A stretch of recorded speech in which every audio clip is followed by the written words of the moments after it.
It is Wake Up Nigeria. Good morning, everyone. Yes, indeed. Welcome. It is a Thursday edition. Finally, the week is almost rounding up.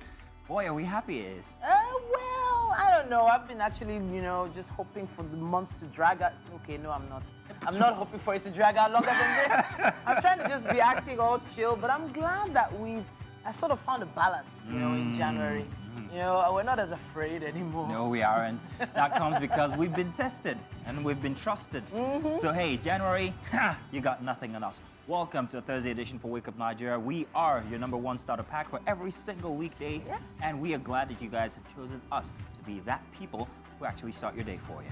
You let us into your homes, onto your screens, into the palm of your hands, in fact. If you would like us to be on your mobile devices, easy. Just download the app. It's available for Android and iOS. Just search for TVC. Absolutely. We'll be letting you know other means with which you can watch us or maybe even see us later. But first, my name is Mazino Appeal. And I'm Titilayo. So it's going to be a great, great show. And we know you probably want to move around. So if you need to stream the show as you move about, just visit our website. That's tvcentertainment.tv. Thank you. Those of you who are watching us right now on Channel 16 on GOTV, 121 for StarTimes. And of course, there is the UHF option for 49. We are glad that you guys found us. Remember to use the hashtag WakeUpNigeria on TVC every single time you want to, communicate with us. We will be reading your messages, absolutely. Now, we also have our own Instagram handle. That's Wake Up Nigeria TVCE. And that's where we post all our shenanigans. That's what we do there, right? Yes, indeed. Behind the scenes. Absolutely. You actually do steal my coffee sometimes. Well, no, I do not. There it is. I'm not with it. You haven't touched it today. It's surprising, but it's fine. Actually, I have. She just didn't know. Wow. Okay. All right. Now, not to worry. Thursdays are all artsy for us. We get as colorful as we can on Thursdays.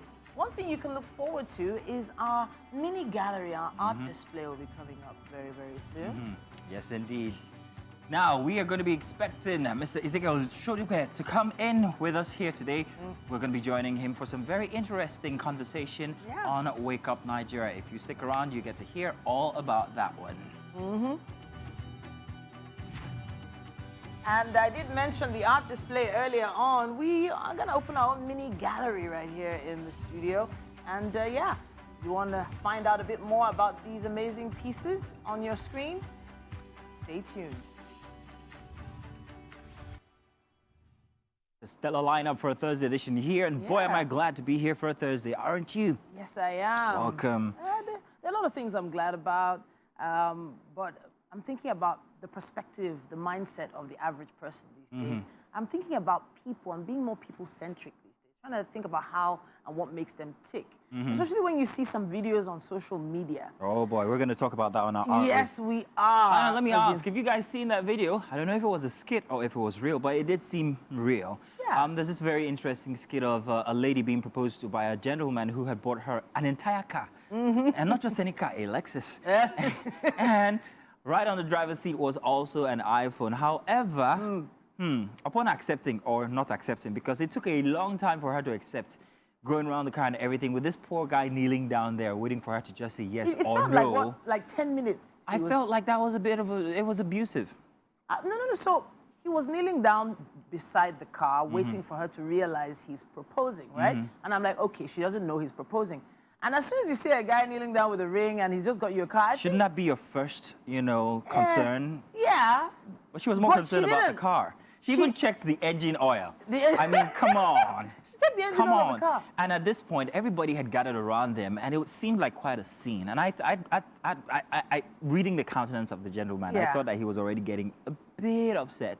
Even people watching were getting a bit upset. Yeah, everybody was pretty much like, But it made me think about what could have led up to that moment. Oh no, here we go. Yes. It's gonna happen because now. Look, if a woman is telling this guy to just chill, you're kneeling down, put the 2 nails down, wait. You can't imagine what must have gone on in that relationship before they got to that point. That's a bad sign. Because what it seems like is if you're saying that anything had happened and he was guilty of anything from before, maybe, this or that, you're saying that she is at liberty to punish him anyhow she deems fit. Because that's what it seems like. I will make you suffer before I accept it's this about ring. patience. Marriage is about patience. Oh, we're on different sides of this divide here. and then you probably decided to apologize with the car and phone. You know what? You know? This is a very interesting conversation. What? And it's also going to take part inside of our What's Up and About conversation because we're talking about marriages and the new generation of people and how Imagine they if he was accept kneeling this. down in the rain, you know? Oh, yeah, Yeah, you make yeah. it worse. Yeah. You know, I know what you're doing. Yeah. Go on. Yeah. Just make sure when you propose the weather is good. The weather update's up next. And you're welcome. It's time for the news now. My name is Mazino Appeal. Now, after 48 hours in Lagos, U.S. Secretary of State Anthony Blinken has arrived Angola in continuation of the visit to 4 nations in Africa. Before leaving Nigeria, he inaugurated a tech-enabled American space in Lagos to support youth innovation, entrepreneurship, and creativity. Sarah Ayeku reports. This is the second day the U.S. Secretary of State Anthony Blinken will be spending in Nigeria as part of his tour to Africa, following bilateral talks with President Bola Tinubu on Tuesday at the presidential villa. Top officials of the United States government are in Nigeria's commercial capital, Lagos, to inaugurate the American Corner in Lekki area of Lagos. Accompanied by the Minister of Communications, Innovation and Digital Economy, Secretary Blinken takes a tour of a tech innovation showcase by some of Nigeria's startup founders. One of them is a 20-year-old developer at TikTeki Solutions. There's a VR classroom where teachers and students connect together. So it's more like the students connecting with their mobile phone and also teachers connecting with a VR. Meaning, they also made it more affordable for students like myself because I can't afford a VR headset. So basically, they're going to use their mobile phone to connect, and then you can easily connect anywhere, wherever the world. For the partners, American Corner ticks the boxes of providing a platform for digital and innovation exchange, educational and research opportunities, and empowering millions of Nigerians still in poverty. From this question about what we can do for Africa to a different question, what can we do with Africa? And I see this playing out in so many places now as we work together to meet shared challenges that no single one of us can effectively meet alone. And the bottom line, to actually deliver results for our people, because those in place, this American Corner in Lekki will, I believe, reinforce that incredibly vibrant relationship between our countries and between our peoples. Backbone for digital ecosystem is strengthened. Entrepreneurs will be able to build businesses that will scale sustainably, which is why as a government we're investing significantly in our digital backbone, which is the fiber optic cable network in the country. We want to ensure that the entire network for the country is fully covered, because once that is covered, every part of the country is then part of that digital economy. We're also investing significantly in talent. We want Nigeria to become the destination for technology talent in the world. With the American Corner, Lekki, Nigeria now has 25 American spaces in 21 cities, and these American spaces serve as free and open access learning places in an American-themed environment. Sarah Ayeku, TVC News, Lagos. It's time. Woo! That yeah. was quick. See you next time. Welcome. What's Up and About, and Emem, good morning. Welcome. Hi. You guys should see what Emems. Emem's wearing. It's actually quite unique. Yeah, Very really nice. cool. It's Thank you. confusing She's gonna give at it the to me start, later. but She's gonna give it to me later. thanks for joining. Looking all natural and everything. Yeah, without makeup, guys. I'm so We love it. excited. It's good. It's nice. I would never thought. She's a hot woman. So, something crossed my feed, my thread, not my thread, but you know, Your timeline. my timeline. Thank you very much. Haven't had her coffee, that's why. Wow. So, Spill with Fina is Fina's vlog, or is it blog? And on this Podcast. Come blog, into vlog. 2024, as you know. Let's leave this down, I'm a millennial. Into this year. And that's what we're talking about, the Yeah. differences in opinion and preferences when it comes to generations. Now, on that podcast, Yeah. she and Tasha had a conversation about what courtship really means. And Tasha made a submission where she said that unless you have a ring on it, you do not need to be faithful in a relationship. Now, this prompted Michael Uba, famous Nigerian actor, to actually make his own submission where he said, I mean, that's just rubbish.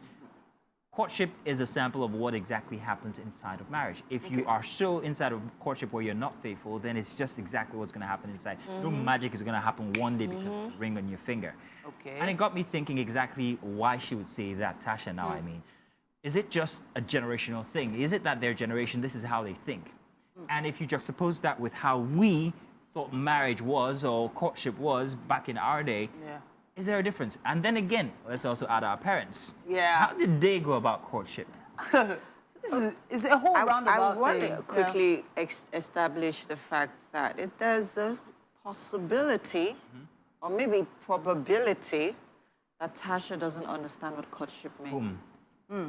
Okay, possibility, probability. Let's assume she does understand what courtship means. But in this context, she does not. Okay, so maybe let's switch around the vocabulary she used.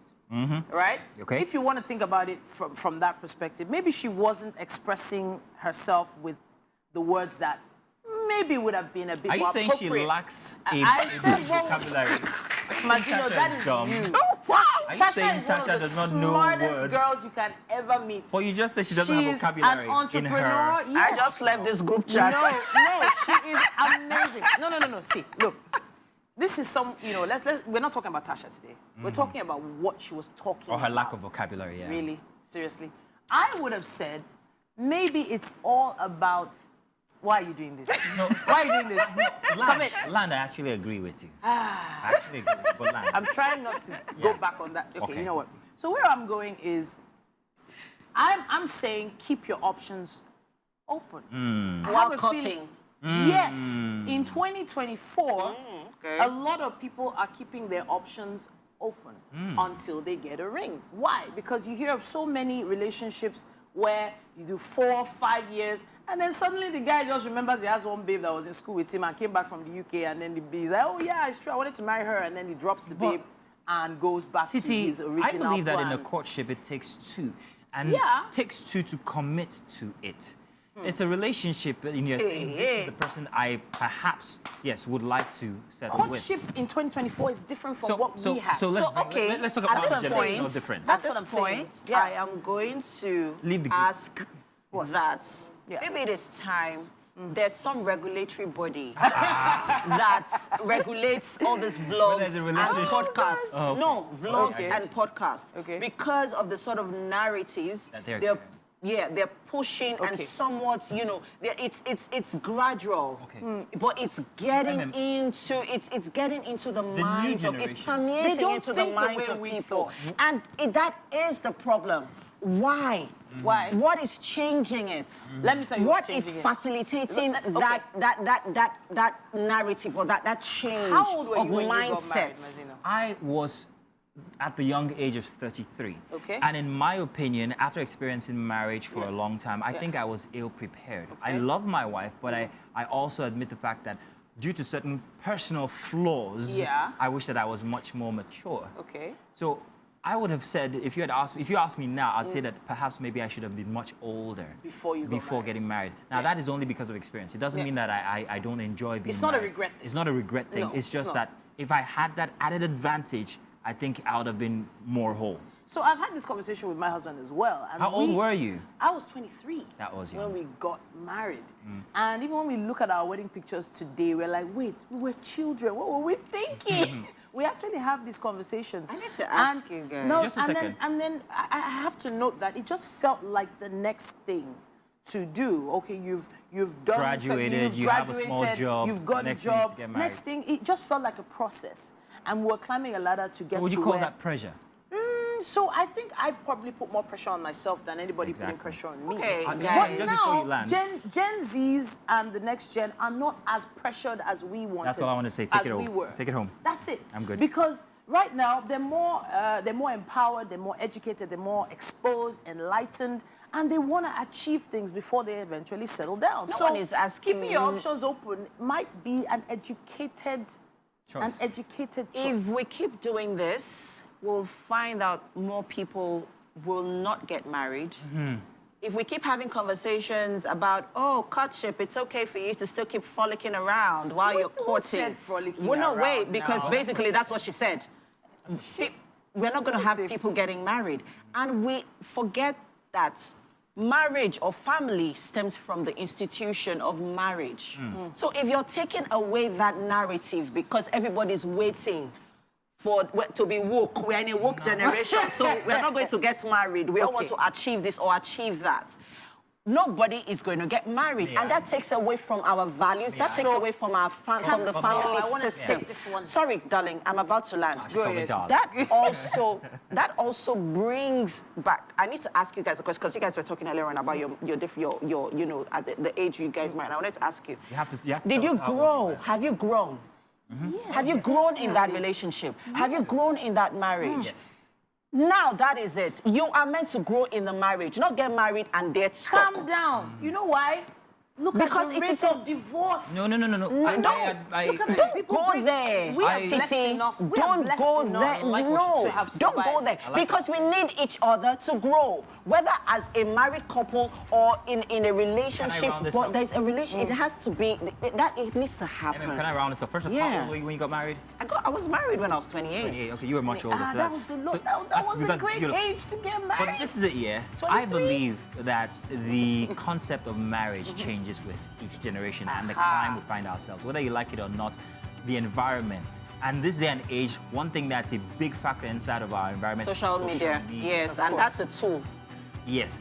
Our parents didn't have that. They had to come from because of their partners. We don't know what they did do. They won't tell us what they did do, but they'll say they didn't do anything.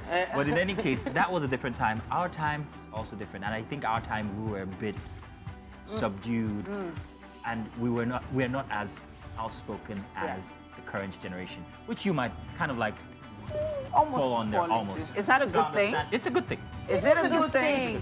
It is. I feel like social media has become a tool that has...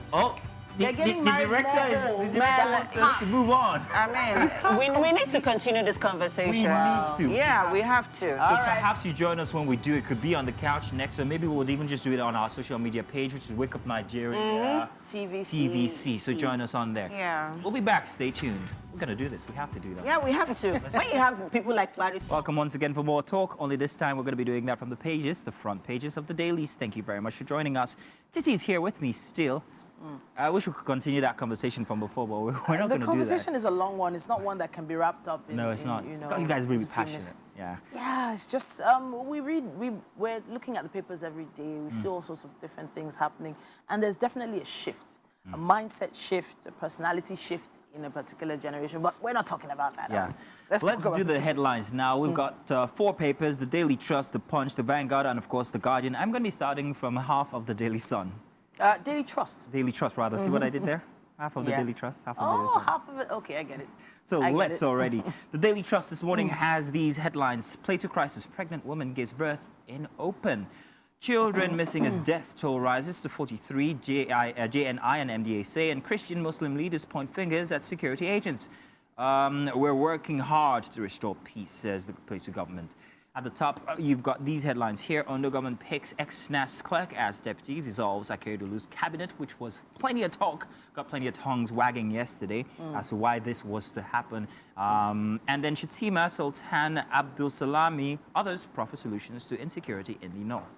21st, a Daily Trust dialogue holds today in Abuja. And that's all the headlines for the Daily Trust. Daily Trust are known for doing the dialogue every year. Yes. They've been doing it for quite a while, and they are known for being quite prominent in Abuja, in the north, as a newspaper. So that we'll be looking out for what happens during that particular event. We have The Guardian with us this morning as well. It says here on the 1999 Constitution's wear and tear, endless reviews, amendments cost National Assembly 1 billion naira yearly. Page 6 has more on this. It says here, time to revamp Nigeria's criminal justice system. It's an editorial that you can find on page 12. Now, the infographic there it sort of highlights the constitutional amendments, especially with regard to state police value-added tax, electoral reforms. It also says here 24.8 billion naira spent in 24 years by the National Assembly to make 30 alterations. I'm just wondering how Well, I guess because it is a very large document, it has to be reviewed and reviewed and reviewed by I'll tell you many something different I'm people. looking forward to seeing is actually the amendments regarding the VAT value-added tax instance, because this is only just 2 days ago. Amendment up or down? Well, we do not know. Now, it's gone up and down from 5% to 7.5 to 10% back to 7.5%. Yeah. So exactly don't know where this is going to go. However, only just a couple of days ago, there was the announcement about nuisance taxes being removed. This will aid people to perhaps maybe be able to do business. And that is, for me, the biggest thing, the biggest point here, that these taxes, whatever they are, whether it's VAT or other dues that have to be paid to this and that bodies or parastatals, is actually crippling Nigeria as a state.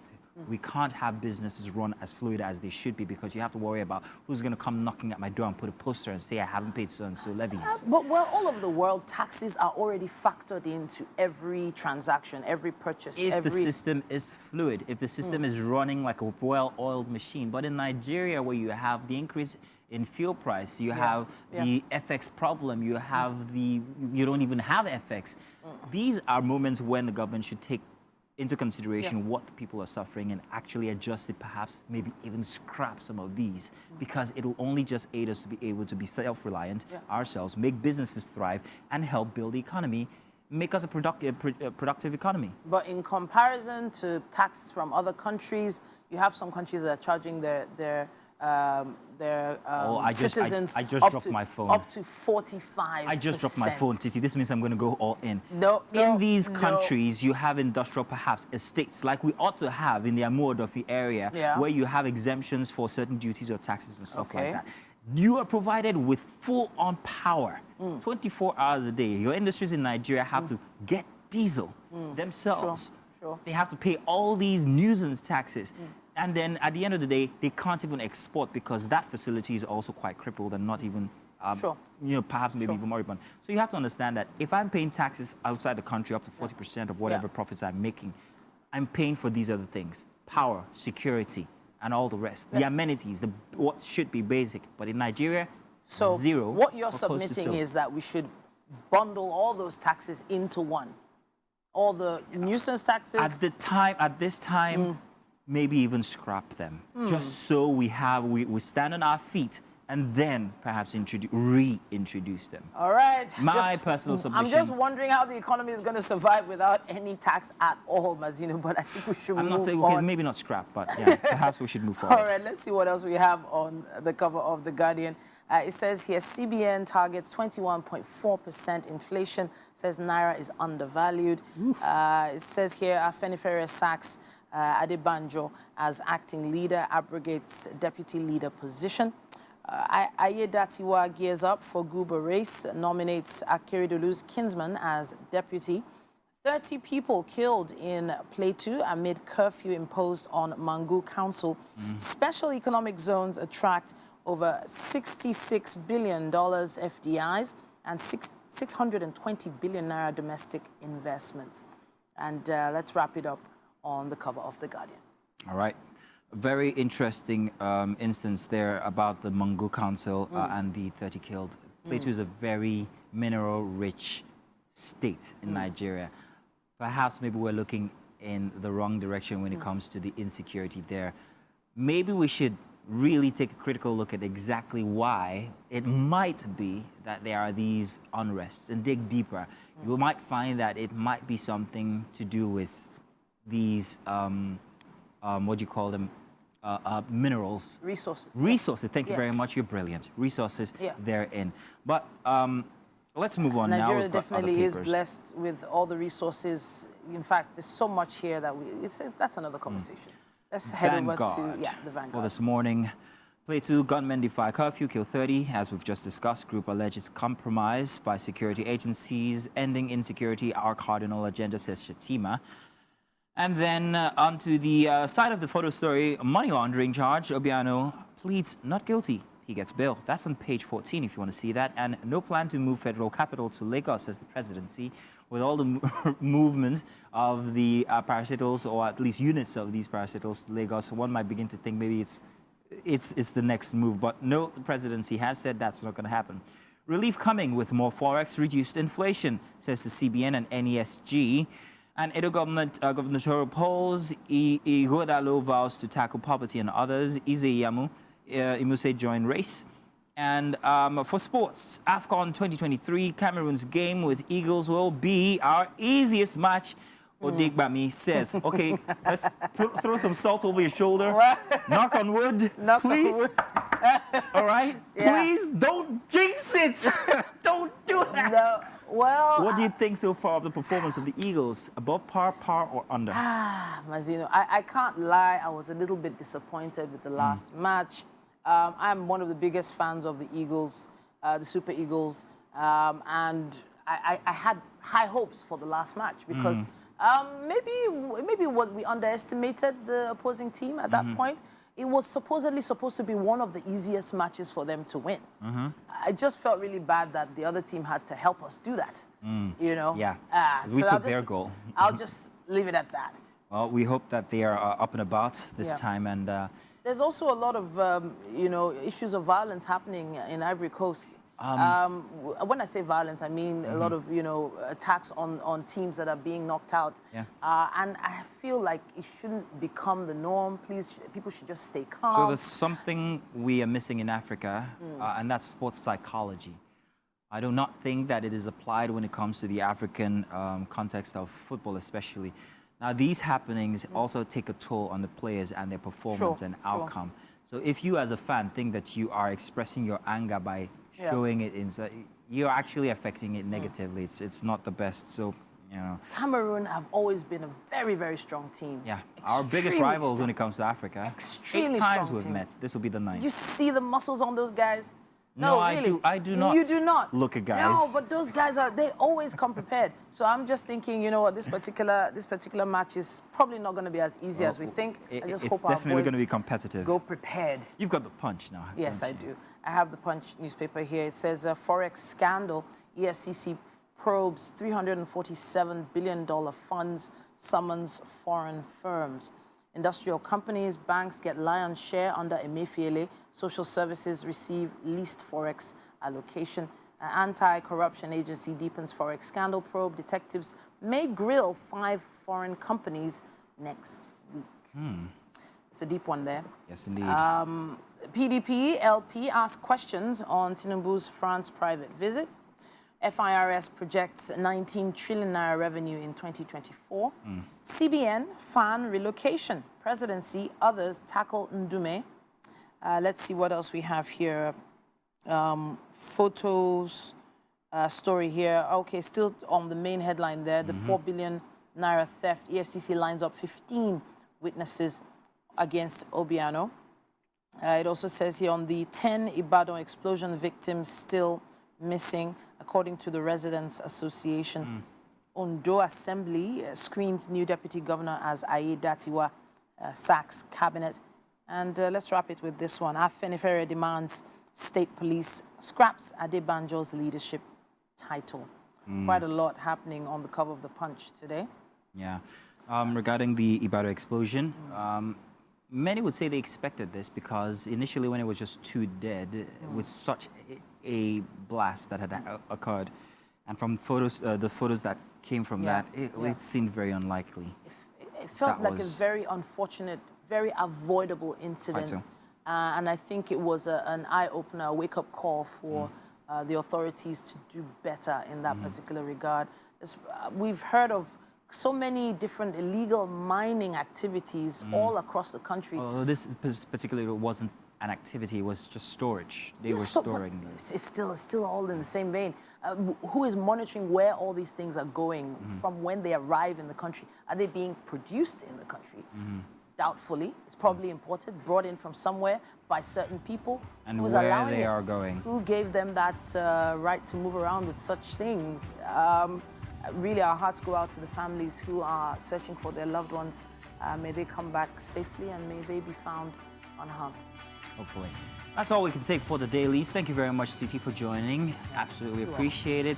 We also appreciate that you're out there as well, and you've chose us to wake you up this morning. Do stay tuned. We've got more coming your way this Artsy Thursday for Wake Up Nigeria. We'll be back. Beautiful performance there by La Bosque. totally set the tone for as we count down to the weekend. Right now, let's move on to another conversation on real estate. This morning, we are joined by Ezekiel Shujukbe. He's the MD CEO of Rehoboth Hills Limited. He's a chartered accountant who has achieved notable success facilitating real estate transactions exceeding 2 billion in sales for clients locally and internationally. His goals to liberate lives takes shape through his commitment to affordable housing, epitomized by the establishment of Rehoboth Hills Limited. Good morning. Good morning. How are you doing this morning? Very well, thank you. All right, let's just get right into it. We're at a time where the credibility of real estate companies is being questioned, was called into questions, especially with a viral video that went a few days ago. Well, it's been on for a while now about where someone called out, a certain real estate company. Now, what are the things to look out for if I am to patronize a real estate company? Because, in view of, acquiring a property. Thank you so much, Emem, for that question. Thank you so much for having me this morning. When you talk about credibility, trust me, in Nigeria today, credibility is something that is very, very, very important. And as an investor, for you to look at something you need to look out for in a company that you want to invest, number one, you look at their trust, their credibility, their projects, what they've done before now. Okay. You understand? When they say something, do they do it? You understand? Trust me, a lot of people have track records. You understand? Like you said, in my portfolio, I've been in business for about 6 years. That means I've done a lot of transactions with different real estate companies. You understand? There are some that I have worked with, and I can tell you that even if I sell their product, I can go to bed to sleep, even before I started my own establishment. Right. You understand? And I used to tell people that in real estate, they are professionals, just like in every other profession. They are just like you use your media to, they are professionals. Sure. You can't be having a headache and you're talking to your mother or you're talking to your mom. The issues Nigerians have is that they don't talk to the right person. Imagine you want to buy a real estate and you are going to say, let me go and talk to my family member. Let me take their consent. What happened to a real estate broker? What happened to a real estate consultant? People that are in the business, people that they know chains of real estate company that they can recommend to you. Because you are not in the business. You are just an investor. You are looking to buy. So you need to talk to them, just like I used to come and say, a real estate doctor. And even when you come, these people, they will ask you some few questions. Just like I used to tell people that not every property is for you. You understand? So you need to ask some questions. You need to know your why. And the only person that can answer your why is people that are in the field, the professionals. You know, even when you go to an hospital, doctor will ask you a lot of questions, right? It is from that question, even after asking you that question, he will still tell you to go and do a test. There was something you said earlier on talking about trust, Yeah. which as an intending investor in the real estate, Exactly. you have to first of all have certain trust for the real estate company Yes. before you patronize. Exactly. What makes yours trustworthy? Like I said, even though the company is pretty new, you understand, but I personally, the visionary, I've been in business for over 6 years. Okay. And before I can actually start an establishment, trust me, I know the issues. You understand? I know the reason why I am in business. I know the bots That you need to see. that I need to take to actually make it different. You understand? I've got a lot of experiences dealing with clients home and abroad. I have got a lot of experiences dealing with other real estate companies. You understand? Trust me, I know everything I need to pick from each of these experiences. You understand? And that is what we have come to make right in our own brand. Okay, now let's talk about the challenges some of the real estate sector is currently experiencing right now, which is the forex exchange. There's a lot of inflation with the forex. Even a lot of Nigerians in the diaspora who want to invest here in real estate are sort of having like second thoughts. So should I go ahead and do this? Should I not do this? Because of the forex concerns. What would you say, coming from your expertise as a real estate agent? We all know that the forex has been unstable. You understand? And trust me, in fact, now is even the time we are recording more sales in real estate in Nigeria. Oh, nice. You understand? For example, for somebody in diaspora making money in hard currency, you know, it's easy. You are making more money. Okay. When by the time you convert your dollar to naira, you are making more money. So that means you have your buying power increases, right? So you have more money to buy more properties. You understand? And trust me, the only place you can invest is in your own country. You understand? So all you need to just do is get a trusted real estate company. You understand? Buy into projects that are very valuable. When I mean valuable, not all projects are valuable. Nigerians just buy property because they just want to buy property. I want to own a property. There are a lot of mentality that comes with buying a property in Nigeria that a lot of Nigerians need to correct. You understand? If you want to buy, don't just buy because others are buying. Buy for a reason. Know your why. Know the reason why you are doing that investment. Now let's talk about the why before we wrap this up quickly. Why? Because you keep talking about why. Yes. Why? Yeah. Why? Why is why important? Okay. For example, let's say I want to make more money in the nearest future. You understand? So probably I can wait for a long time, say 5, 6, 10 years. I can make my money somewhere, leave it somewhere, right? The best thing in that you can do in that instance is buying into landed properties, viable landed properties that are in viable locations. You understand? Not all locations. Trust me, it is the nature of land to increase anywhere it is in the world, right? But there are some locations that are increasing faster than some location.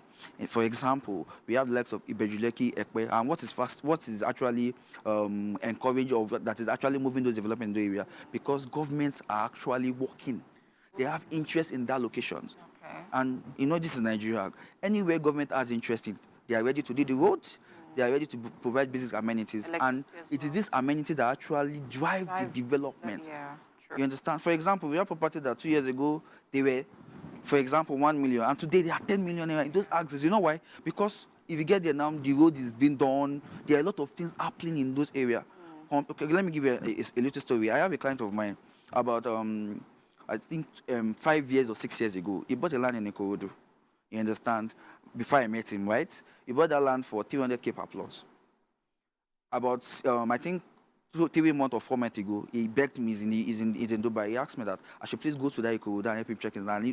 Let him even know the value. After 6 years, the value of that land is no more than 1.5 million naira. And this same client bought a property in Ibejuleki. He bought that property for, say, 500K per plot in 2020. That same property now is selling for 10 million naira. Compared to what he bought in Ikorodu. You know why? They are both viable locations. But the truth, you ask yourself question, what is happening in Ikorodu? Exactly. So it is what is happening in Ibejule? So that you should buy. Exactly. You need to look at. You understand? Thank you so much, Ezekiel. You've dropped some really insightful nuggets here for those of us who are looking to invest in the real estate. It was such a pleasure having you. Thank you so much. Thank you very much.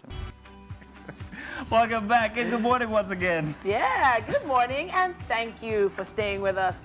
We're going into the second leg of Wake Up Nigeria, the second half. You know, the next 45 minutes. Yeah. Thankfully, it's not 90, 45. Yeah, 90 football. Yeah, you go. And you go, Eagles, for today, by the way. Just a shout out to you guys. Hoping that you guys actually bring it back home. Make us proud, please.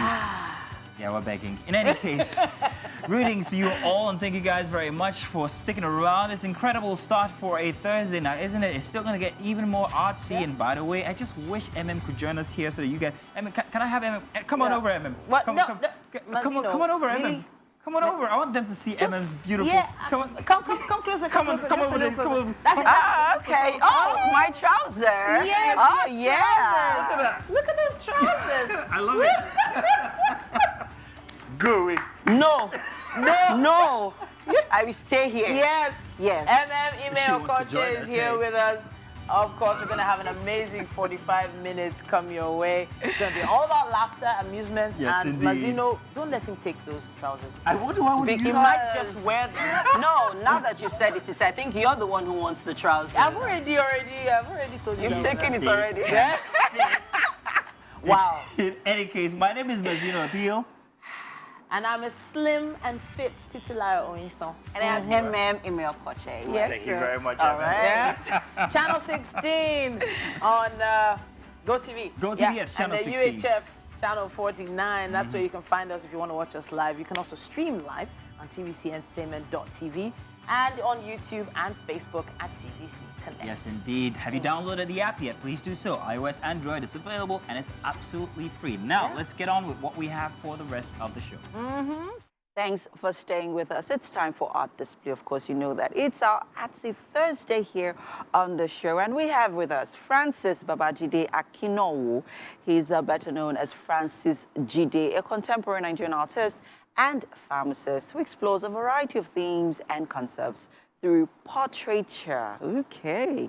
And performance painting. In 2022, he was named in the 100 most influential Nigerian youth culturally. He also serves as an art and visual director for the Nigerian Festival Green Camp. You are welcome to the show. Thank you so much. Okay, thanks for being here. Portraiture.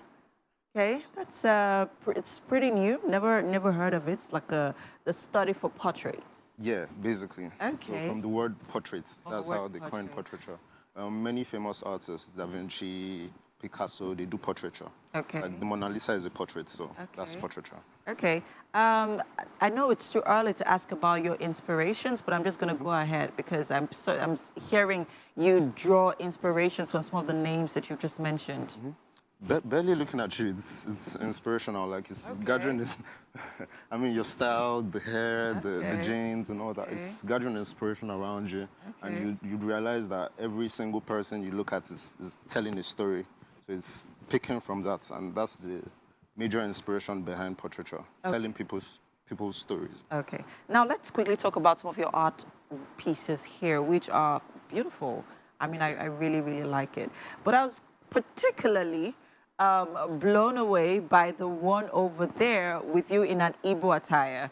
And I remember you working in here, and I told you that you give Igbo vibes because you're Yoruba, but you have this. You look Delta Igbo. That's what I perceive. And then I see it. I see you express it there in your artwork. So talk to us about the inspiration behind that art piece over there and the materials that were used to create that. Okay. I'm very Yoruba. Both my parents are Ondo, so I'm very, very Yoruba. But like I said, I gather inspiration from people. You can tap inspiration from the Nigerian culture, especially because it's very aesthetic. It's very expressive too. So that art piece, we're in this Jackpot era where everybody is trying to migrate out of the country. So yeah, everybody's trying to leave. Me? Oh, my mind. Just kidding. So I try to show how no matter how far we go away from our culture, we're still going to be part of our culture. That's why I use the same muse in two different eras of himself. Exactly. Oh, that's beautiful. Now let's talk about the materials that were used. It's all acrylic paint. Some of it is charcoal. Okay. Most of it's acrylic paint. How do you use charcoal to create art? It's understanding depth. Like the blacker it is, the darker the part of the face is. Okay. And as you come off black and come towards white, you're getting those highlights. So it's just understanding depth and constant practice too. Very important. So I'm trying to imagine how you were able to use it to create art. So did you particularly blend the charcoal and use it, or you just take me into your world for a little bit? Okay, there are brands that make things easier. Okay. So they've gone through the process of actually taking the charcoal and making it into a pastel, where it's easier for you to use. I mean, there are people. I know people like Olamuyiwa Art that actually use charcoal. Like they go through the process of like burning wood to make the charcoal ball. I just go to the art shop and just buy charcoal pastels. Living the soft life, no stress. Okay. They make it easier, so you could just do that. All right, great. Now let's talk about this particular art piece here, the inspiration behind this one. This is, I titled it The Beholder's Eye. The Beholder's Eye. Yeah, reminds me of the beauty in the eye of the beauty lies in the eyes of the beholder, exactly. So the question is, what is beauty? Because if you travel across time, you realize that at different eras or at different points in time, there were different definitions for beauty. And our definition for beauty today is quite different from definition for beauty 10, 20, 30 years ago. Okay. So what really defines beauty if it doesn't lie in the perspective of the beholder? That's what I was doing with that artwork. Okay, I particularly love it because there are different Africans that were expressed in the artwork there. And there's a particular African there. I'm not exactly sure what country, but I think in Zimbabwe, that's the lip one- plate. Yeah. It's Ethiopia. Ethiopia, So, yeah. okay. So, and in their culture, it's a symbol of beauty. Yes, it's a symbol The of bigger the lip plate, the Yes, more beautiful the person is. So, true. but many of us in our current time would look at that, and they practice it till today. Mm-hmm. And many of us in our current climate would look at that and consider it weird. torture or Yeah, weird, exactly. yeah, So yeah. it means beauty depends on who is looking at it. Mm. And a lot of African elements, because the definition for beauty is very much westernized, because I mean what's happening to them. So a lot of African elements might not be considered beautiful, but until you look at them and appreciate the aesthetic. Now let's talk about how much art has evolved over the years. You know, I mean, what you use now in terms of your materials is not exactly what you started with. You know, when you started, when you know started creating arts. So let's talk about that evolution and what this means for you as an artist. I started out personally with charcoal. Like I said, my charcoal works are a lot older. But at the time, I was studying pharmacy in the University of Lagos, so I barely had time to actually practice the art. So most of the time, I could take 6-7 months on one piece because I was juggling school with the art. But upon finishing, I started this performance paintings where I do painting upside down and stuff like that. And doing that, I could finish the works quicker because it's paint, and paint is a lot easier to splash and throw around. And also, people are more attracted to color than they are to charcoal. Yeah, so sure. that's how I gradually morphed from doing charcoal works into doing paintings. Now, pharmacy. You have a background in pharmacy. How do your parents feel about that? Because, I mean, you have totally transitioned into the art space or into the art industry. And, well, talk to me about that. Sincerely, it's not something they really supported when I was in school. Okay. My mom was always like, just to focus on school and this and that. But I mean, we're in a generation where nobody does one thing. Like everybody's trying to do 2-3 things. Yeah. So while I was in school, it was a way to even make money because people want to do portraits of their girlfriends, of their boyfriends, stuff like that. So it was a way to support myself, because I mean your parents can't give you everything, so that was what I was doing at the time. But then upon coming out of school, I practiced pharmacy for like 1 year, 2 years, and you just realize that you're not going anywhere with this. Like it's not the salary, the situation of, especially during COVID, because I worked during COVID. I worked at Igbobi National Orthopedic Hospital. Oh, nice. So and our hazard allowance was 5,000 naira. Wow. That means whatever happens to you on the job, you get paid 5,000 naira for it. And I actually got COVID at the time. So just treating COVID, I know how much it costs to spend compared to the hazard allowance. And that hazard allowance is supposed to cover you for a month. Wow. So, and that's just me. I got COVID. I don't know what other people, doctors, nurses, are getting while they're on the job. So you just realize that the medical space is actually not. I mean, I don't mean to speak against it. Our doctors, our pharmacists, they are the best in the game. They go out of the country and they do very well. Yeah. But the body, the practice within the country is actually not the best. I was making a lot more from my art, and naturally, it felt like that's what I'm supposed to do, because you know, it's a natural gift. It's not like I had to go to a university or something to learn it. Quickly, I know we need to go now, but how much is this art piece? It's not mine. I sold it to someone already, to Chukwubo. The current value is at 9 million naira. This one? Yeah. This one? 9 million. Is that like the most? Is that like the most expensive piece? Is the most expensive piece, is it? No, that's his value of it. Like, I sold it to him already. I sold it to him for 650,000. And he's selling it at 9 million? Because he doesn't want to sell it, basically. So he just, like, that's the value he's holding it at. So how much is the other one over there? It's his portrait. He's not selling it at all. He's not selling it.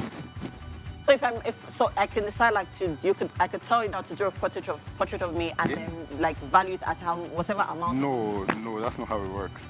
He has bought it at a certain value, so he can then value it where he wants it to be. That value is a lot of money, oh. It is. People like, it depends on the art. If you see value in the artist and you believe that over time this artist is going to evolve, then I would sell at that value. It's been so amazing and fantastic getting into your world and talking to you. Thank you so much for being such a gift and wishing you all the best.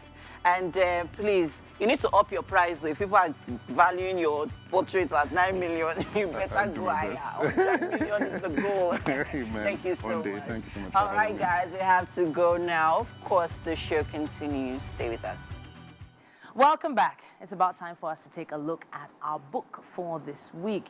And it's an extra special one, and one I believe deserves to be in every educational institution for young children.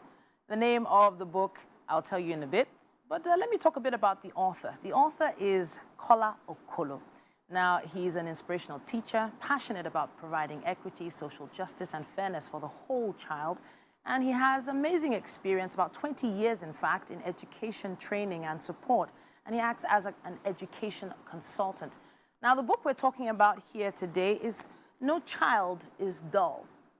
And this makes me wonder how many times I've walked past the classroom, been part of a class where I've heard other students and even sometimes educators and minders talking about a particular child being less,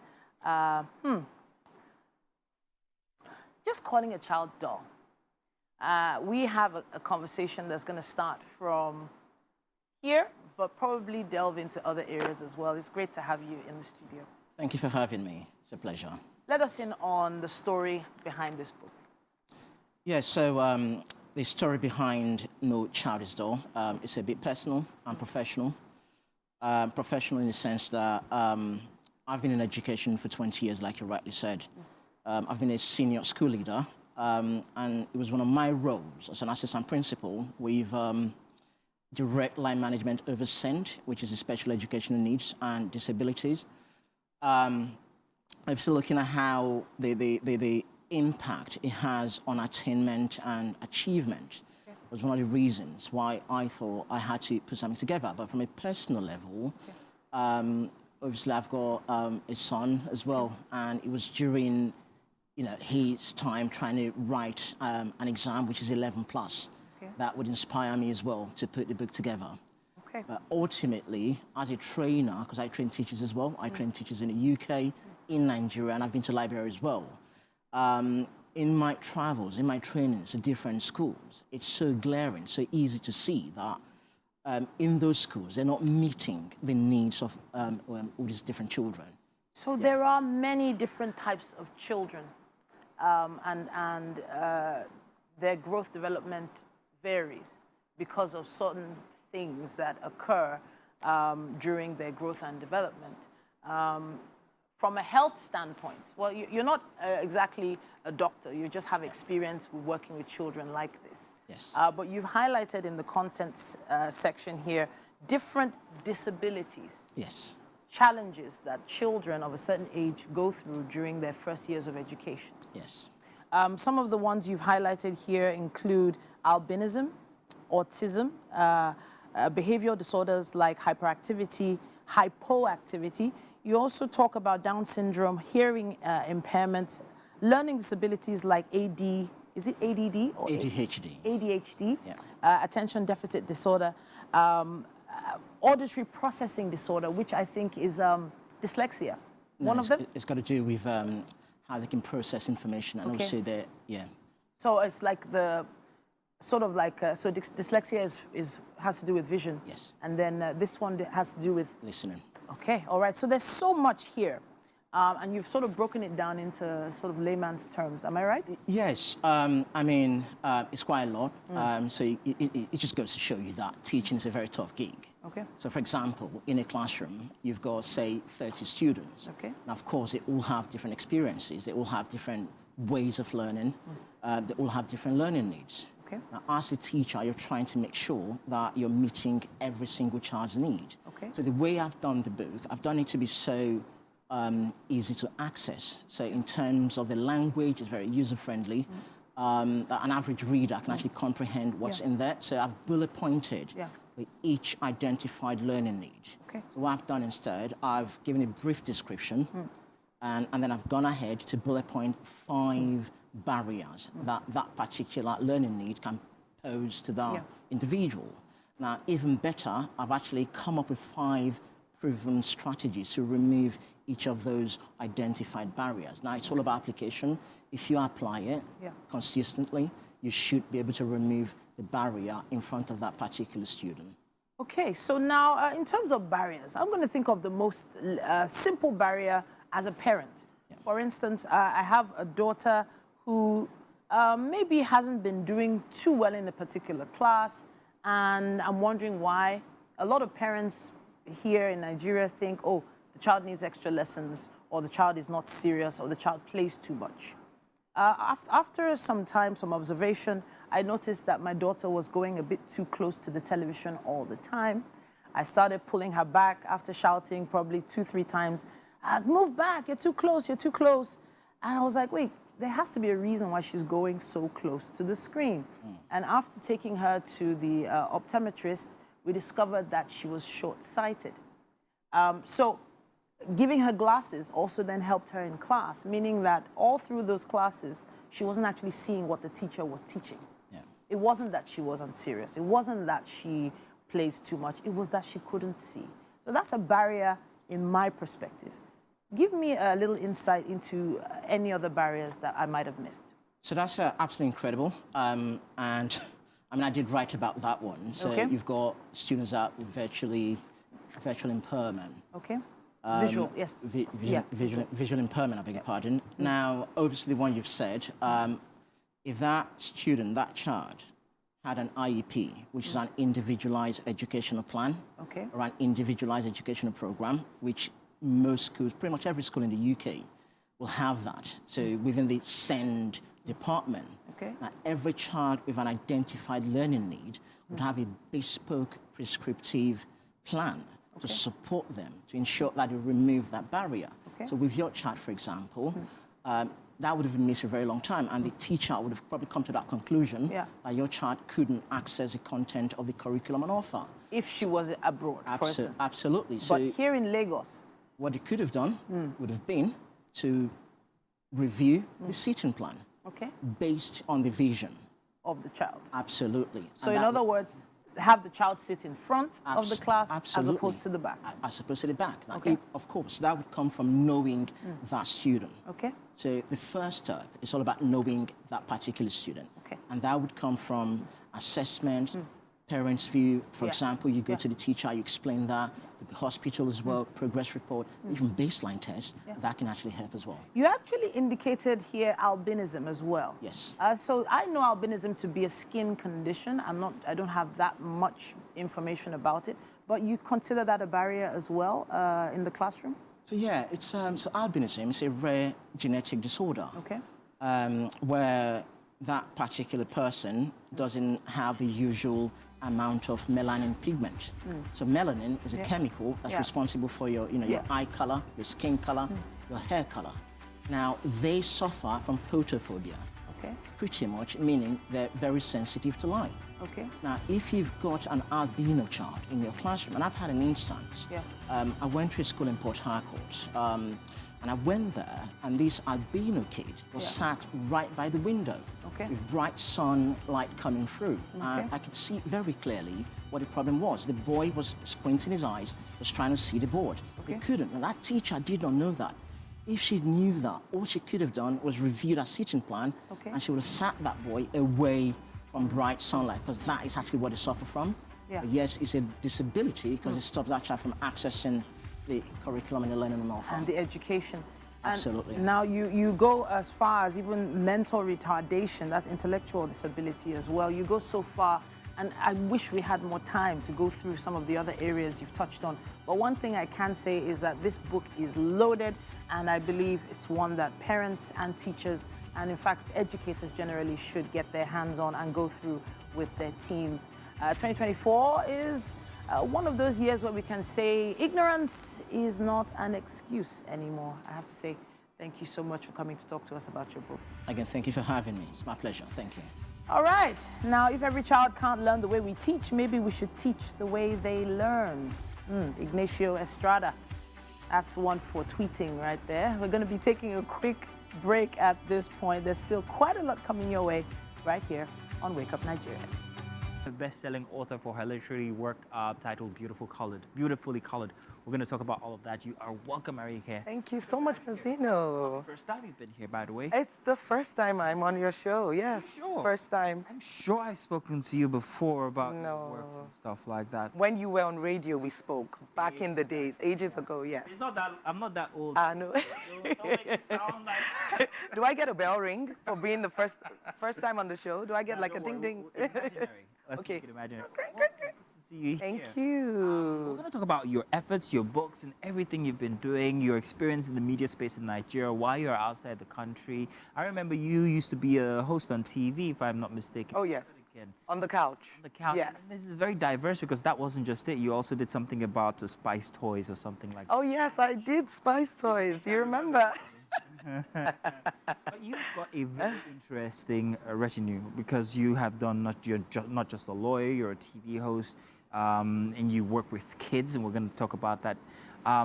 So it's quite a lot to unpack when it comes to you. So first off, where have you been? I mean, thank you so much for all the accolades and, you know, just taking me down memory lane. I've been in Canada. I moved to Canada about 4.5 years ago. My kids are schooling there. And, you know, I felt that it was time to take a break from everything that I was doing here. And, you know, I also wanted to search for new opportunities, which I'm very thankful for because that birthed, you know, my works. This was a book that I wrote in Nigeria back in 2015.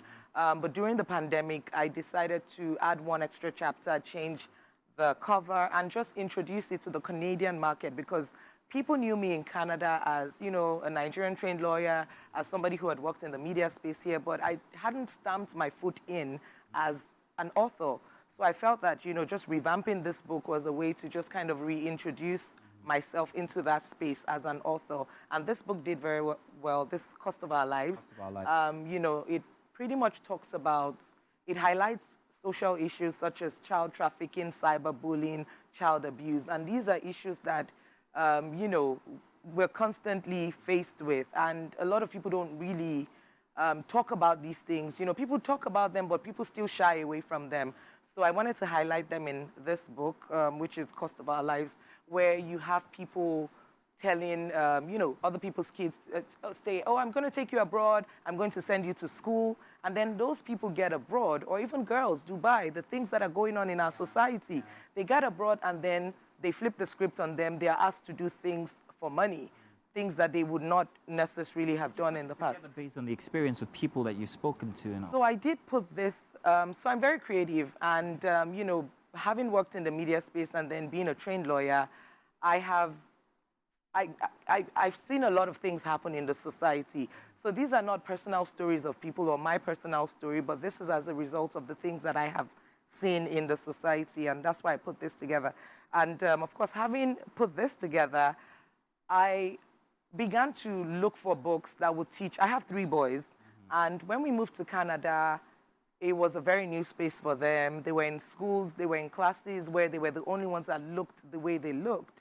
And I was looking for books on diversity and inclusion where I would show them to make them see that, you know, the world is very global. It's the people from everywhere, and regardless of the color of your skin, you are beautifully colored. And I wasn't seeing the types of books that would easily show children diversity and inclusion. So, of course, you know how they say, if you're looking for a book to read and you don't find it, how about you write it? So that's pretty much what birthed this book, Beautifully Colored. Interesting. I really wanted to talk about Beautifully Colored and the whole jackpot thing. Now, as parents or as adults, we seemingly are prepared for the changes. We've been coached, we've done our research, we go outside the country, and perhaps maybe we can manage it, you know, apart from the weather. We can manage it when we get there, but nobody ever considers the effect on the kids when they get there. How do they adjust to the weather, to the people, the culture shift? It's actually a shock. So it's very interesting that you should actually put this together, Beautifully Colored. In your experience and with your boys, how did they adapt to the system when they got there? Maybe this is something some parents who are planning to immigrate need to know. How did they adjust And what advice do you have for people, kids out? I do love that you asked this question because this is one of the things that I really wanted to talk about because I'm very passionate about children. As a mother of 3 and, you know, as someone who has seen life from different points of views and perspectives, first thing I did when we moved to Canada, I didn't work for about 7 months because I wanted to get my children psychologically ready for their new reality. And you know, I hear a lot of people saying, "Oh, I want to jackpot." People are like, "Oh, there's a lot of work in Canada. There are jobs there. People want to come, hit the ground running, start working." But for me, and you know, this is my truth. Everyone's truth and reality is different, and I totally understand. And you know, that's their own. But for me, I wanted my children to be ready, and I went with a 3-year-old. My older kids then were about 10 and 9. Now they're 15 and 16 and 14.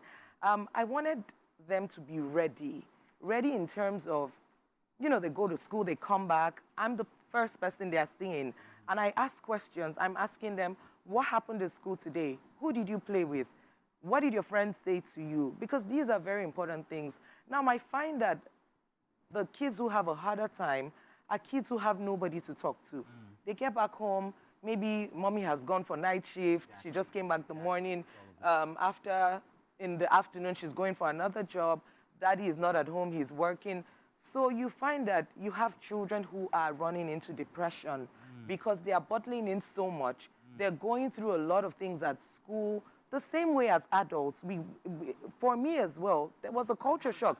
What's the effects on the kids? So the effect on the kids, I would believe they would start to act out or they will go into a shell. So I mean, different reactions. And depression in adults is real. You don't even want to know what depression in especially teenagers looks like. And for me as a mother, these are things that I had already did my research on because I will not just travel or move abroad without doing my research. And for people who want to move abroad for school or whatever reason it is, I would say first thing you should do, whether you're a parent or not, do your research. Learn how they live over there. And know that what you're doing here is like the difference is like night and day. Between here and there, there's a lot of snow. There's a lot to unpack. One more question. Yes. So the title of the book, beautifully colored, has a cultural connote to it. So my question is regarding the kids and the culture that they meet there. What changes from being African and kneeling down to greet your elders, shaking them with 2 hands if you have to touch them at all, and when they shift over there, it's totally different. Does anything change? Are they seen as, oh, well, that's an African kid, he's special in so and so ways because their cultures are different? And how do they adjust to whatever it is they meet there? Does it make them less respectful, more respectful? What are the changes that they come up with? I like that you asked that question. So different households have different rules. Like in my household, the first thing you see when you walk in is a huge African painting with drummers, dancers. And I tell my kids, when you're outside this house, you're in Canada, the minute you walk back into this house, you're in Nigeria. You're in an African home. So I am training them to understand my culture. My kids speak Yoruba because I speak Yoruba to them. And, you know, everyone has, some people will say, oh, I don't want my kids to know how to speak Yoruba. Everyone has what they want for their kids. Now, in terms of respect, back to your question, over there in Canada, people call you by your name, even at work. Like your boss is 60 years old, you call him John. It's not like there's no Emem all the time. Call her Chief Emem if that's what she wants. If that's gonna make the show run smoothly, call her Chief Emem. So for me, I always just ensure that my children are respectful and that they're living within the values that we're teaching them. So your culture now is you were beat as a kid. I was what? Beat. Now, for you... How do you know I was beat as a kid? Did you live in my house? Did you? So For you now going there, Yeah. with that shift in culture where you're not expected to do that, how do you adjust and how does that affect your capacity to also train your kids the way you want as an African parent? Okay, so first of all, as a child, my mom never beat me. Your dad did? My dad a few times, but I was like, I did crazy things with my brothers. Like, we did things we were not supposed to, broke the TV, you know, those silly types of things. Well, I wouldn't say I deserved it. So, I mean, for me, I don't, you know, I don't believe that kids should be bitten or smacked because I think that as parents, and maybe because now I have 3 kids, so when you have one, it's different. You have the second, you keep learning. And I find that there's a way you communicate with these kids that they would listen to you. So I think that for every parent, you just need to find how to communicate with that child because each child is different. The way I communicate with my first is very different from my third because my first is a Niger boy, but my third is more, you know, Canadian. He's softer. So I don't think beating is the solution because you keep beating a child, but you don't, you know, you don't see. Back to the book in a minute. Okay. But my reference was to the African culture and people who move there. How do they actually adjust to that no beating culture? And, you know, what effects does it take on the discipline and disciplining of their kids? Okay, so in terms of adjusting, the system would adjust you because if you beat your child, social worker is going to come to you if that child goes to school. And the way they teach them to be expressive. So, for example, Mondays, like my little one who is 7, on Mondays, they unpack the weekend. Everyone speaks. Like the teacher will ask them, so what did you get up to? They talk about what they did. So if you're beating your child, there's a high possibility that the child is going to go and speak at school. Oh, wow. So you don't want to beat your child. African child. Yes. So I think that the system will reset you as an African parent. And then you just learn, as I said earlier on, you have to know how to speak the language of your child, each child, know how to communicate with them. Fantastic. Yes. Eric, and deprive them of stuff. I deprive my kids of things, yes. I deprive them of things. I discipline them. And they know me. There are options, not just kin all the time. It's a beautiful book, beautifully colored. It's very simple for kids to read and understand. Yes. And of course, your other effort as well, the cost of our lives. I'm going to be reading these, definitely. Thank you very much for coming through and giving us that experience of what it's like as a Nigerian parent outside of the country. I think it's something that everybody needs to take sample from if you have that intention.